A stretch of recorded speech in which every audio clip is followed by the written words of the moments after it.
Hello, I'm Margot Politis and this is Study English, IELTS preparation. Today on Study English, it's geography. How do we talk about places, locations and directions? Listen to this clip about the history and geography of the Torres Strait. The Torres Strait is situated above Queensland, between the Arafura Sea and the Coral Sea, Cape York Peninsula and Papua New Guinea. Darnley Island, also known as Erub, is the largest volcanic island in the eastern Torres Strait, with a population of around 375.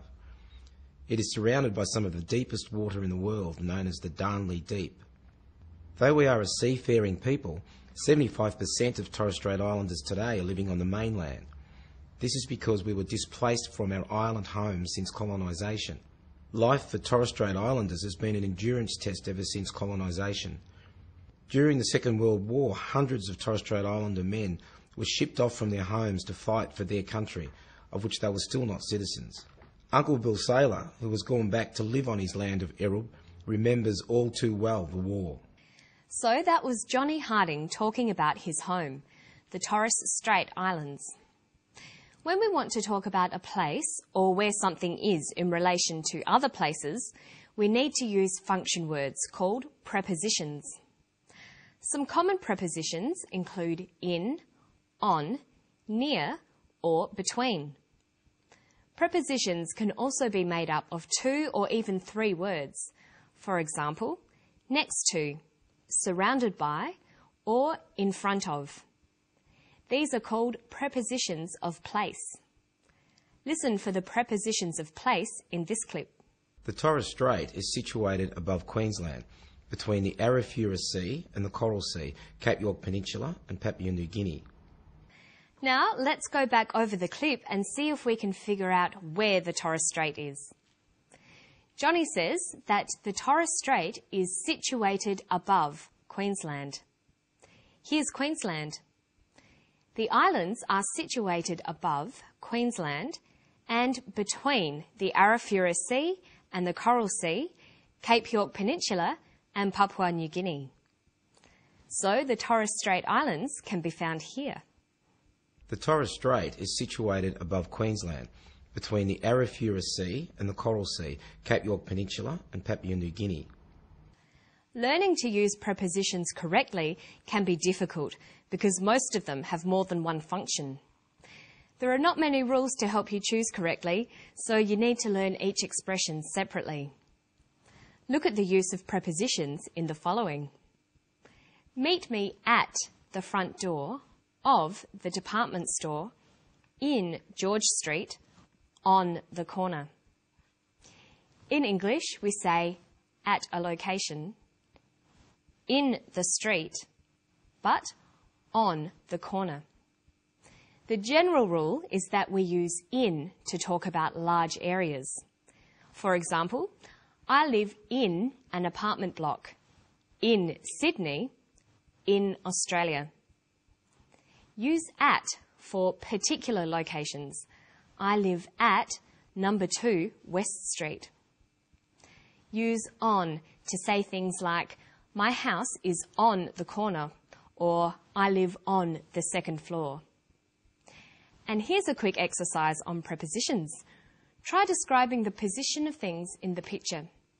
Choose from in, on, near, between, above, next to, in front of. The chair is the table. The chair is in front of the table. The orange is the bowl. The orange is in the bowl.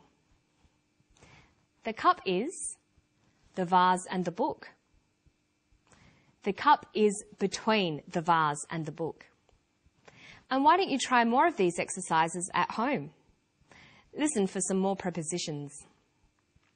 Darnley Island, also known as Erub, is the largest volcanic island in the eastern Torres Strait, with a population of around 375.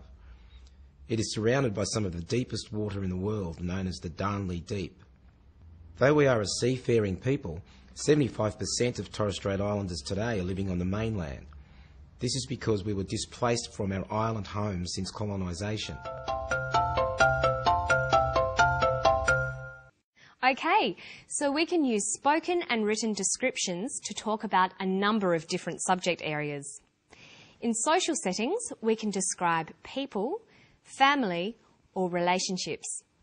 In physical settings, we can describe geography, landscapes, and other places.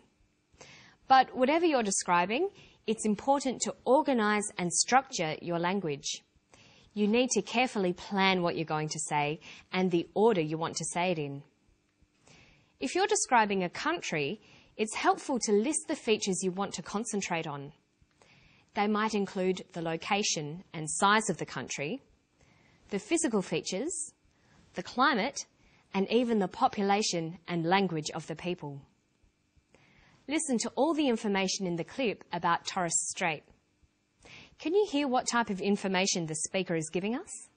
The Torres Strait is situated above Queensland, between the Arafura Sea and the Coral Sea, Cape York Peninsula and Papua New Guinea.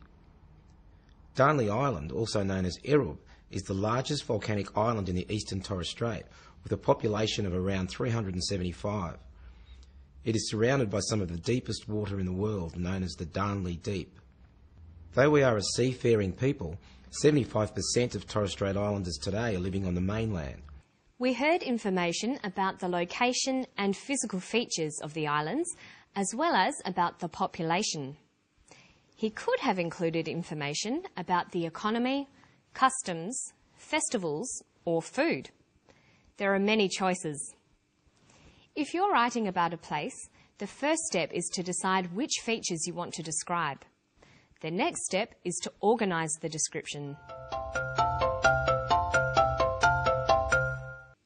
When writing about a place, punctuation is another important tool to help organise your writing and give it meaning.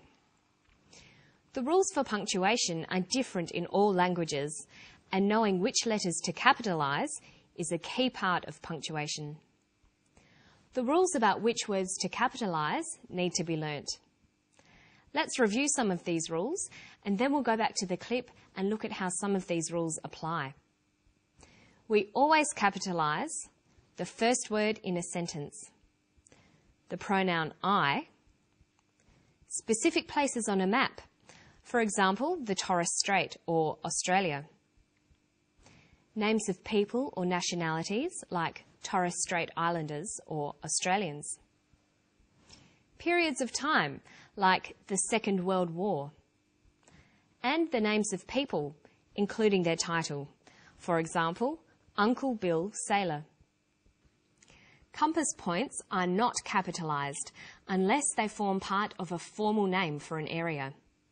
So the Eastern Torres Strait doesn't need a capital on the compass point, but Southeast Asia does. Let's take another look at the clip, focusing on the use of capitals. The Torres Strait is situated above Queensland, between the Arafura Sea and the Coral Sea, Cape York Peninsula and Papua New Guinea. Darnley Island, also known as Erub, is the largest volcanic island in the eastern Torres Strait, with a population of around 375. Life for Torres Strait Islanders has been an endurance test ever since colonisation. During the Second World War, hundreds of Torres Strait Islander men were shipped off from their homes to fight for their country, of which they were still not citizens. Uncle Bill Sailor, who has gone back to live on his land of Erub, remembers all too well the war. Remember, if you're not sure which words to capitalise, check the dictionary. And that's all for today. Don't forget to practice organising and structuring your written language. And always edit your writing to make sure all your capitals and other punctuation are right. I look forward to seeing you next time on Study English. Bye-bye.